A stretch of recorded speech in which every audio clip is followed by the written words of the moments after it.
बोले कि आपको ब्रज की याद आती है? बोले नहीं। बोले आप भोजन क्यों नहीं करते कृष्ण? अरे भैया मुझे रह रह करके ब्रज याद आती है। ऊधो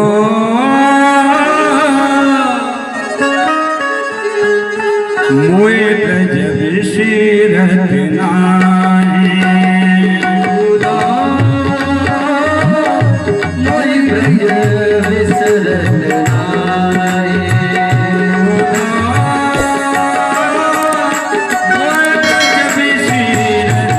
नाहि, ऊधो मोए ब्रज विशरत नाहि। हंस सुता को सुंदर कलरव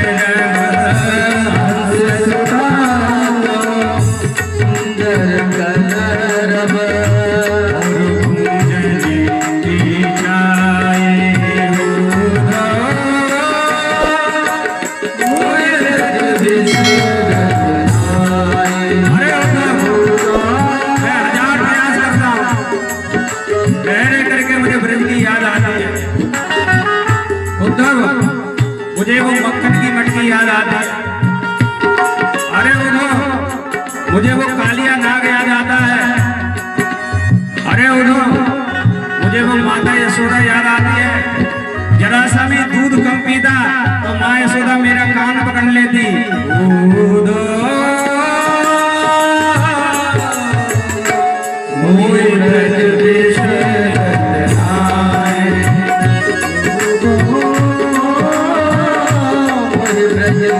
विशरत नाहि। हंस सुता को सुंदर कलरव, हंस सुता को सुंदर कलरव, और पूजनी जाए उधा। मोए ब्रज विशरत नाहि।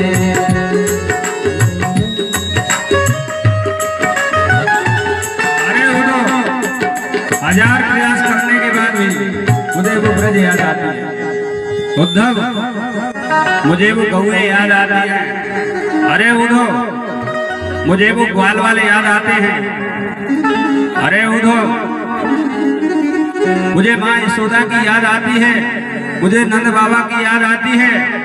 मुझे उन गोपियों की याद आती है जिन गोपियों को बिना मैं एक पल भी नहीं रह सकता। उधो तुम कहते हो मन को ब्रह्म में लगाओ। अरे उधो मन दो चार थोड़ी होते हैं, मन तो एक है। उधो मुझे श्याम सुंदर ले गया। सुखदेव कहते हैं राजन, कृष्ण बोले अहो इतना ईमान, जिन गोपियों ने परम ब्रह्म को उंगली पर नचा दिया।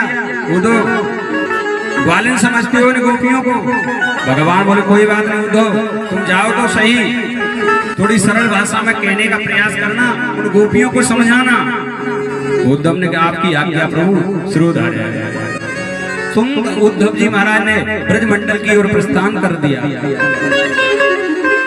आचार्य सुखदेव महाराज कहते हैं परीक्षित जिस दिन से कृष्ण वृंदावन की ओर छोड़ कर गए हैं, उनके मित्रों की परिस्थिति तो ऐसी बन गई, छोटे छोटे ग्वाल बालों की परिस्थिति ऐसी बन गई, सुबह से टकटकी लगा करके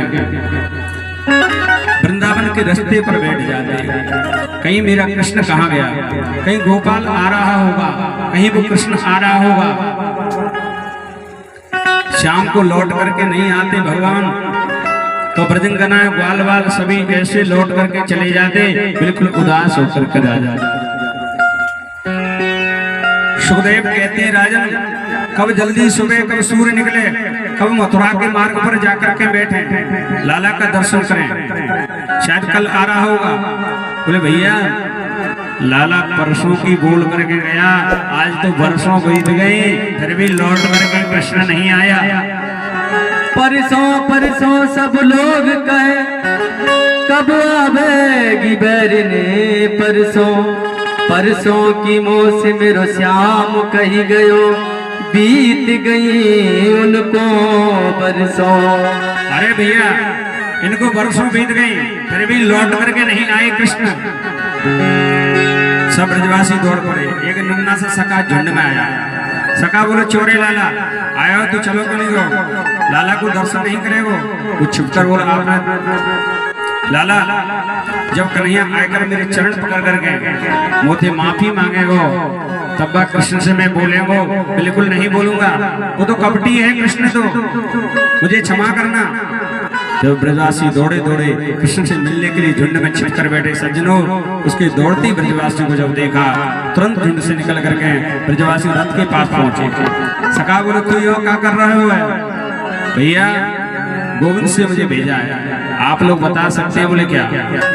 मैया यशोदा का महल आप बता सकते हैं?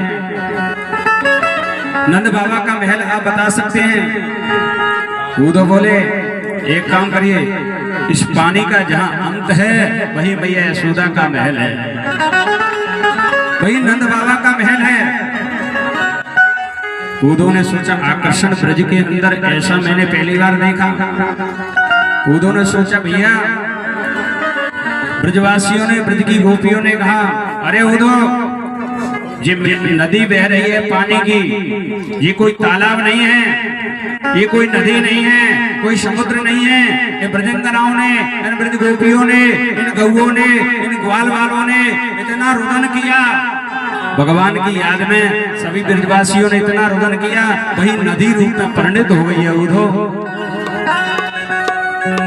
85 चौक वाली हवेली है, नंदरानी का महल है। धीरे धीरे ताली बजाती है, नृत्य करते हैं गोपाल। ब्रजवासी ने उठो, ये जो विशाल महल दिखाई देता है ये नंदरानी का महल है। ये सामने माला लेकर बैठे हैं नंद यशोदा हैं। सुनो भैया, 2-2 महीना बीत जाते हैं, नंद यशोदा कुछ खाती नहीं है, कुछ पीती नहीं है, केवल भगवान की याद है। उद्धव जी महाराज ने नंदरानी के महल में प्रवेश किया। आचार्य सुखदेव कहते हैं परीक्षित उद्धव ने जैसे ही नंदरानी के महल में प्रवेश किया, कोने कोने से जय श्री कृष्ण की आवाज सुनाई दे रही है।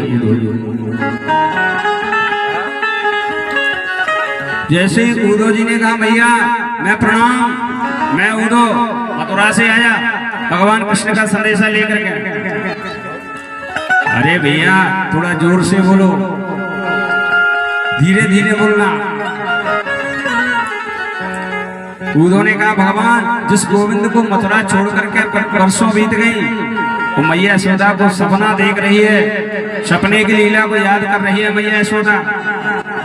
मैया यशोदा देख रही है भैया ये वही रसोई घर है जिस रसोई घर में मेरा कृष्ण नृत्य करता था, बेझर की रोटी पर मक्खन रख करके क्या नृत्य करता। एक दिन कौआ आया उड़ता हुआ, कौआ मक्खन को लेकर के ऊपर उड़ गया, भगवान आंगन में मचल गए यशोदा के में। अरे कृष्ण दूर दरे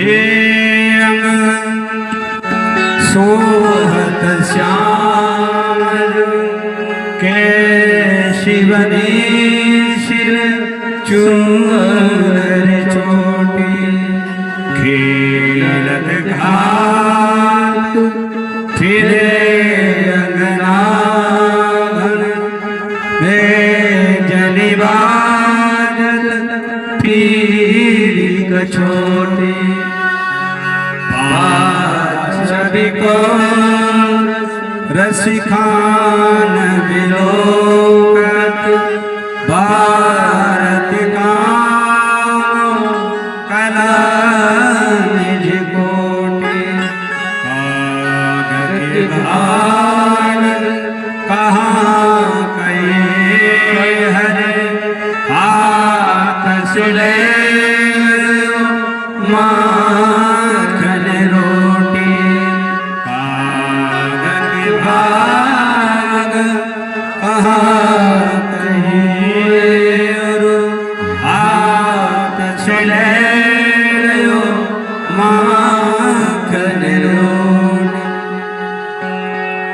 माखन रोटी जब लाला को दे, लाला ठुमक ठुमक करके आंगन में नृत्य करने लग गया। लाला माखन रोटी खाए उद्धव उड़ते हुए कौआ आया और लाला के हाथ से रोटी ले गया, तो गोविंद आंगन में लेट गया, मचल गया, मेरी रोटी काय को ले ली, कौआ से युद्ध करूंगा मैं, वही रोटी को मैया लेकर के बांधूंगा जिस रोटी को कौआ लेकर के उड़ गया ऊपर के लिए।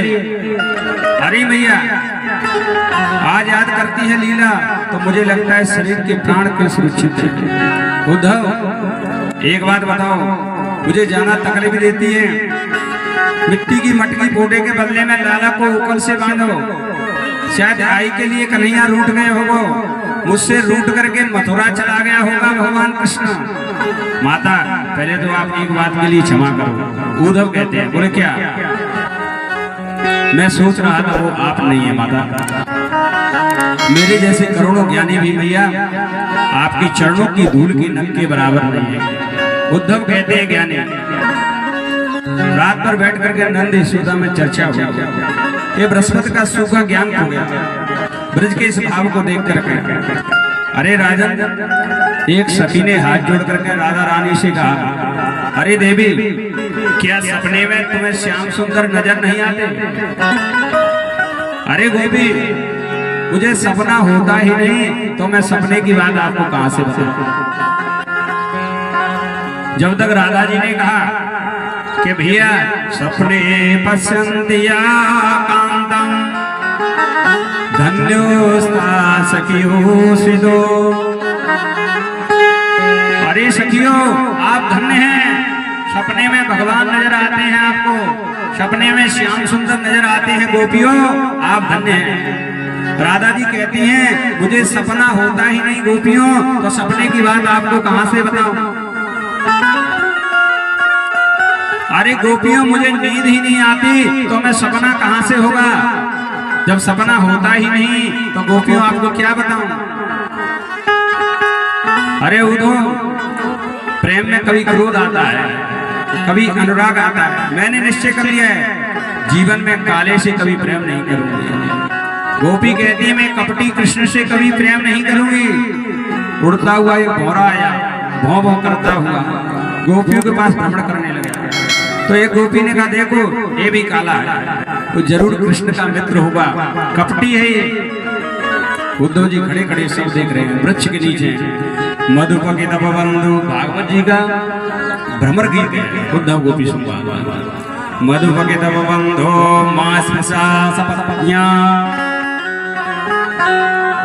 अरे भौरा, क्यों बार बार हमारे पैरों में आता है? क्यों बार बार हमें तकलीफ देता है? तुम्हारी मूंछों पर कुंभ लगा है, इससे बात स्पष्ट हो रही है तुम कृष्ण के समान हो, स्त्रीण हो। परिचरते कथा तत्पादम तू पदम, तुम कपटी कृष्ण के दूत हो, हम यही समझती हैं, आज के नहीं। अरे कृष्ण, तुम जन्म जन्मांतर के कपटी हो। गोपी कहती, हम सब जानती हैं कृष्ण। क्या बिगाड़ा था बेचारे बाली ने? उसे छिप करके बाण मारा। क्या बिगाड़ा था राजा बलि ने? 3 बिलात में गोना बन करके उसका सब लूट लिया। हम सब जानती हैं कृष्ण, तुम तो कपटी हो।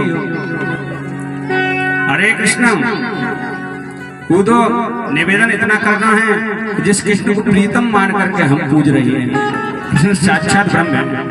मेरे गुरुदेव बृहस्पति जी ने जाना है, ब्रह्म का हाथ नहीं होता। एक बार जीव की वृत्ति निर्गुण बन जाए, प्रिय बंधुओं, एक बार जीव का मन निर्गुण ब्रह्म में लग जाए, फिर भटकाव खत्म हो जाता है। एक गोपी ने टेढ़ी नजर से उद्धव की ओर देखा और जवाब दिया, अरे उद्धव, ठीक बोल दो, तुम मन को ब्रह्म में लगाओ। अरे उद्धव, तुम्हारे ब्रह्म के लिए किसी के पास मन हो ही नहीं, तो आपके ब्रह्म के लिए मन कहां से लाए उद्धव? अरे उद्धव, मन तो एक था उद्धव, इसे ब्रह्म चुरा करके ले गया। तुम कहते हो ब्रह्म में मन को लगाओ, मन एक था, उसे श्याम सुंदर चुरा करके ले गया। 2-4 मन कहां से ला? अरे उद्धव, उद्धव मन न रहे 10-20, उद्धव मन न भये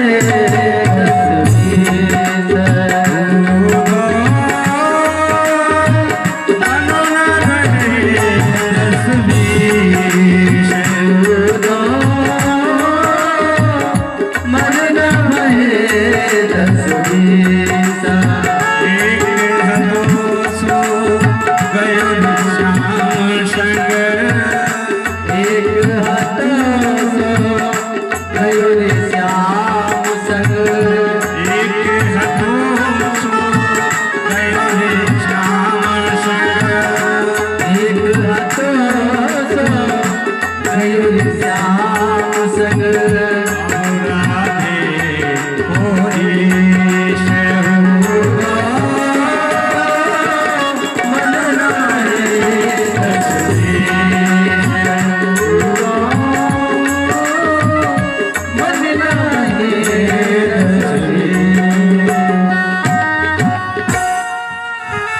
अरे उधो तुम कहते हो ब्रह्म को मन में लगाओ, अरे उधो मन तो एक था, उसे श्याम सुंदर चुरा कर ले गया। उधो तुम कृष्ण के सखा हो, हमारी बात सुन लो, हम किसी ब्रह्म को नहीं जानती, हम तो एक ही चीज जानती है। बोले क्या? कृष्ण तन कृष्ण मन, कृष्ण ही हमारो धन, आठों याम उदो हमें कृष्ण ही सुकाम है, आठों याम उदो हमें कृष्ण ही सुकाम है। गोपियां कहती हैं अरे उधो हम सिवाय कृष्ण के किसी को नहीं चाहते। अरे उद्धव, निर्गुण का अर्थ होता है जिसमें प्राकृतिक गुण विराजमान नहीं हो, और सगुण का अर्थ होता है जिसमें द्रव्य गुण विराजमान हो। मेरे कृष्ण निर्गुण इसलिए कहते हैं उसमें संसार के गुण नहीं है, और सगुण इसलिए कहते हैं उसमें द्रव्य गुण विराजमान है। तुम कहते हो उसके पैर नहीं होते। अरे उद्धव, आप विचार करिए, पैर ना होते तो वो गौए चराने के लिए कैसे गया? अरे उद्धव, तुम कहते हो हाथ नहीं होते, जब हाथ ही नहीं होते तो मक्खन की मटकी कैसे उठाई भगवान ने? अरे उद्धव तुम भय मोरे पाती लेके आए दौड़े, योग कौन जाने रोम रोम श्याम है, योग कौन जाने रोम रोम श्याम है। तुम कहते हो ब्रह्म सब में विराजमान है, तुम कहते हो उद्धव निर्गुण ब्रह्म सब में विराजमान है, फिर तो हम भी ब्रह्म हैं। उद्धव, फिर तो तुम भी ब्रह्म हैं। उद्धव, ब्रह्म होकर के ब्रह्म से उपदेश देने की गलती क्यों करते हो? अरे भैया, गोपियां कहती हैं चाहे जीवन भर न मिले वो कृष्ण, उनकी याद में रोते रोते जीवन निकाल लेंगे, पर सिवाय कृष्ण के किसी को हम चाहेंगे नहीं।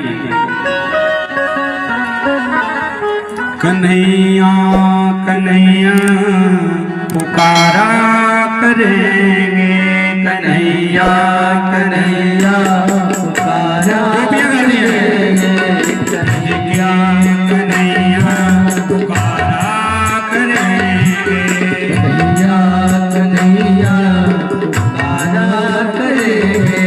कहीं तो मिलेंगे बांके बिहारी, कहीं तो मिलेंगे बांके बिहारी, उन्हीं के चरण लगाया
एक बार क्या हुआ, एक व्यक्ति साइकिल लेकर के जा रहा था हाथ में। जैसे ही वो व्यक्ति आगे बढ़ा, किसी दूसरे व्यक्ति ने कहा, भैया एक बात बतलाओ, आप पे साइकिल आपके हाथ में है, फिर आप पैदल क्यों जा रहे हैं? क्या कारण है? क्या पंचर हो गई है साइकिल? साइकिल होते हुए फिर आप पैदल जा रहे हैं? बोल नहीं, मेरी साइकिल पंचर नहीं है। तो क्या इसका हैंडल खराब हो गया है? बोले नहीं। तो पैदल क्यों जा रहे हैं? क्या स्टैंड नहीं है? बोले हाँ स्टैंड भी है। बोले आखिर आप पैदल क्यों जा रहे हैं? बोले भैया उसका हैंडल भी ठीक है, साइकिल का पंचर भी नहीं है, स्टैंड भी नहीं टूटा है, सब कुछ है, पर केवल इसमें चैन नहीं है। संसारी व्यक्ति को चैन नहीं है, एक पर एक इच्छाएं आती हैं, इच्छाओं की पूर्ति न होना ही 99 का चक्कर है। एक बार क्या हुआ, किसी गांव में भागवत की कथा हो रही थी। भैया भागवत की कथा हो रही थी तो एक बच्ची आई। उससे पहले ही पिताजी ने कहा, बेटा जब शादी की चर्चा करते तो बच्ची क्या करती, वो मना कर देती। बोले पिताजी मैं शादी नहीं करूंगी। एक दिन क्या हुआ, पति धर्म का उपदेश दे रहे थे कि नारी के लिए पति सेवा से बढ़कर के कोई धर्म नहीं है। उसने सुना, वो घर पर आई, घर पे आकर के रोदन करने लगी, अरे पिताजी वहां पर कथा में बताया है कि एक ही धर्म, एक व्रत नेमा, नारी धर्म पति देव न दूजा।